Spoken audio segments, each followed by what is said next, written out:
کیا آپ نے کبھی سوچا ہے کہ ایک ملک کی آبادی کا گراف اس کے مستقبل کی کہانی کیسے سناتا ہے؟ کیوں نوجوانوں کی تعداد بڑھ رہی ہے مگر بوڑھے لوگ بھی پہلے سے زیادہ کیوں نظر آتے ہیں؟ کیا بڑھتی ہوئی آبادی صرف ایک عددی مسئلہ ہے یا اس کے پیچھے دردناک حالات چھپے ہیں؟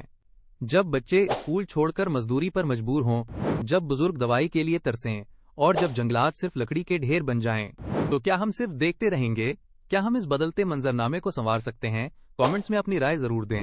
آج ہماری بات چیت کا موضوع ہوگا 1990s میں جب بہت زیادہ برتھ ریٹ نے پاپولیشن پیرامڈ کی بیس کو خاصا وسیع کر دیا تھا۔ اس وقت ایک بڑی ینگ جنریشن موجود تھی جسے ہم نے وائٹ بیس کہا۔ اب اشارہ یہ مل رہا ہے کہ برتھ ریٹ مستقبل میں کم ہوتا جائے گا، یعنی نمبر آف برتھس میں گریجول ڈیکریز ہوگا۔ اس کا مطلب یہ ہے کہ آنے والے وقتوں میں پاپولیشن سٹرکچر میں نوٹیسبل تبدیلی آئے گی۔ اسی دوران انڈیپینڈنٹ ایج گروپ یعنی 14 to 65 ایئرز کے افراد کی تعداد اگلے 50 سالوں میں بڑھنے کی توقع ہے۔ دوسری طرف ڈیپینڈنٹ پاپولیشن یعنی وہ افراد جو 65 اینڈ ابو ہیں، ان کی تعداد بھی بڑھے گی، کیونکہ موجودہ مڈل ایج کوہورٹ جب عمر رسیدہ ہوگا تو ان کی کیئر کی ذمہ داری ورکنگ ایج پاپولیشن پر آئے گی۔ مڈل ایج کوہورٹ کا مطلب ہے درمیانی عمر کے لوگ، یعنی وہ افراد جو نہ بہت جوان ہیں اور نہ ہی بوڑھے، عام طور پر 40 سے 60 ایئرز کی عمر کے درمیان۔ پاپولیشن چارٹ کی اوور آل شکل گریجولی پیرامڈیکل نہیں رہے گی۔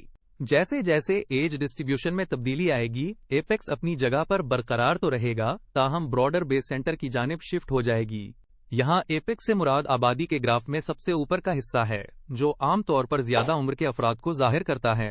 اوور پاپولیشن کے مسائل بھی نمایاں ہوتے جا رہے ہیں۔ اوور پاپولیشن کی وجہ سے نیچرل ہیبیٹیٹس کو نقصان پہنچتا ہے، کیونکہ لوگ ڈیفورسٹیشن جیسی آلٹرنیٹیو انکم جنریٹنگ ایکٹیویٹیز میں مصروف ہو جاتے ہیں، جو نہ صرف ایکو سسٹمز بلکہ بائیو ڈائیورسٹی کو بھی خطرے میں ڈال دیتی ہیں۔ ٹورزم انڈسٹری بھی ایکو سسٹم ڈیگریڈیشن کے اثرات سے متاثر ہو سکتی ہے۔ گورنمنٹ ایکسپینڈیچر میں ایگریکلچر پر بڑھتی ہوئی اسپینڈنگ فوڈ ڈیمانڈ کو پورا کرنے کے لیے ضروری تو ہے، لیکن اس سے صنعتی اور ٹرشیری سیکٹرز کی ڈیولپمنٹ میں رکاوٹ پیدا ہو سکتی ہے۔ الٹریسی ریٹس میں اضافہ ہوتا جائے گا، کیونکہ گورنمنٹ ایجوکیشن پر خرچ کم کرنے لگے گی، جس کے نتیجے میں اسکولز کی کمی محسوس ہوگی اور فنڈز کو اسینشل سروسز کی طرف ریڈائریکٹ کرنا پڑے گا۔ ایلڈرلی پاپولیشن کے اسٹینڈرڈ آف لیونگ میں بھی ڈکلائن آئے گا، کیونکہ ریڈیوسڈ پینشنز، ویلفیئر بینیفٹس اور ہاسپٹلز یا اولڈ ایج ہومز کی دستیابی میں کمی واقع ہوگی۔ لائف ایکسپیکٹنسی کم ہو جائے گی، کیونکہ ہیلتھ کیئر سروسز کی قلت لوگوں کو ڈیزیزز کا شکار بنا دے گی۔ ان ایمپلائمنٹ ریٹس میں اضافے کے باعث چلڈرن اپنی ایجوکیشن چھوڑ کر لو ویلیو جابز اختیار کرنے پر مجبور ہو جائیں گے، جو بالآخر چائلڈ لیبر کی صورت اختیار کر سکتے ہیں۔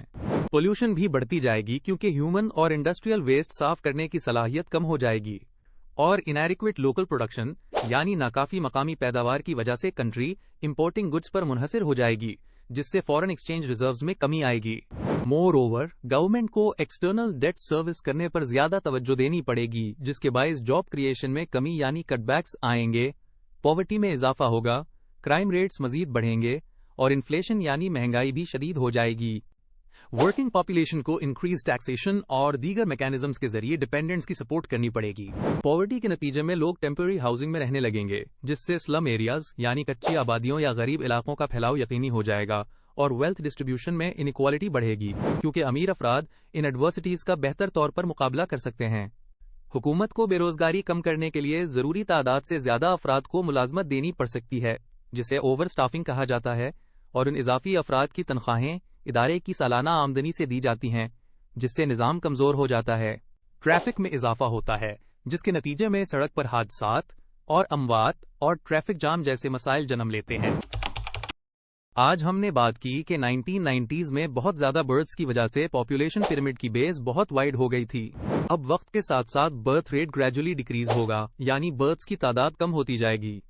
اس سے پاپولیشن سٹرکچر میں بڑی تبدیلی آئے گی۔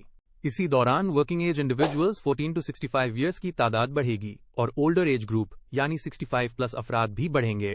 مزید اوور پاپولیشن سے نیچرل ہیبیٹیٹس کو نقصان پہنچے گا اور ڈیفورسٹیشن بڑھے گی، جس سے ecosystems and biodiversity متاثر ہوں گے۔ حکومت کو ایگریکلچر پر زیادہ خرچ کرنا پڑے گا، جس سے انڈسٹریل اور ٹرشیری سیکٹرز ڈیولپمنٹ میں رکاوٹ آئے گی۔ الٹریسی، ریڈیوس ہیلتھ کیئر، ان ایمپلائمنٹ اور پاورٹی کے مسائل پیدا ہوں گے، اور ٹرانسپورٹیشن میں پرابلمز بڑھیں گی۔ اوور آل سوسائٹی کو بہت سے چیلنجز فیس کرنے پڑیں گے۔ کوسچن 1، 1990s میں کون سا واقعہ بیس پاپولیشن میں اضافے کا سبب بنا؟ Options: a high births, B. Stable rate. C. Low births. D. Mature rate. Answer 1. Option A. High births. Question 2.